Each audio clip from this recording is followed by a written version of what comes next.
मुहावा से पानी चुआता, बुढ़ावा जवान सभे मुआता।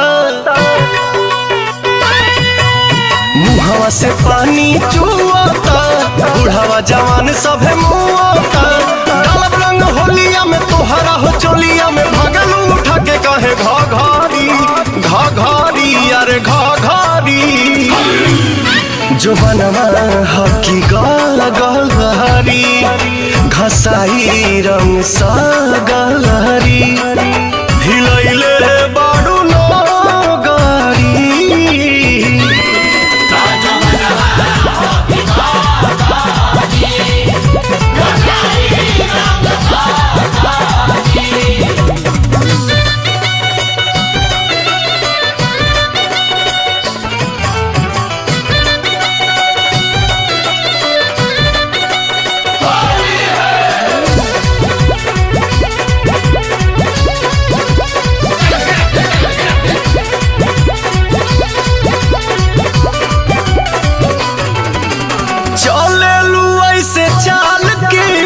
से जवानी दलकता।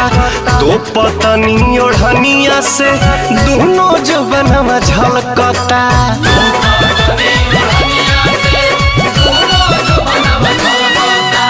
चले ऐसे चाल के सौसे जवानी दलकता। तो पतनी ओढ़निया से दोनों जवनवा झलकता। होली में हिलावतारू कहे सनकावतारू, मन के जवानी को दे भाभारी भाभारी अरे भाभारी। जो बनवा हकी गलहरी, घसाई रंग सा गलहरी। हिलैले बाडू नगारी,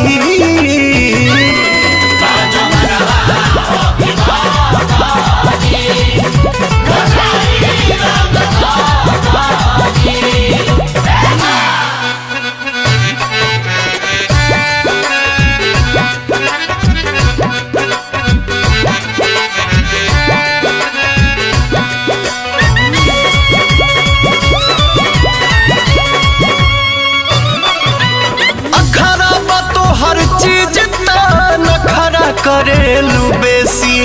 अर्जुन दीपक रानू से इतना करेलू ठेसी।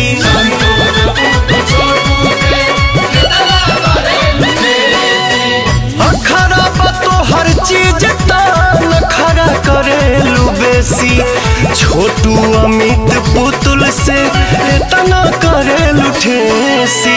मजा ले लो मन से तू आजुए पवन से, ओढ़ी के कोठरिया में चादारी चादारी चादारी। जो बनवा हकी गलहरी, घसाई रंग सा गलहरी। हिलैले बाडू नगारी,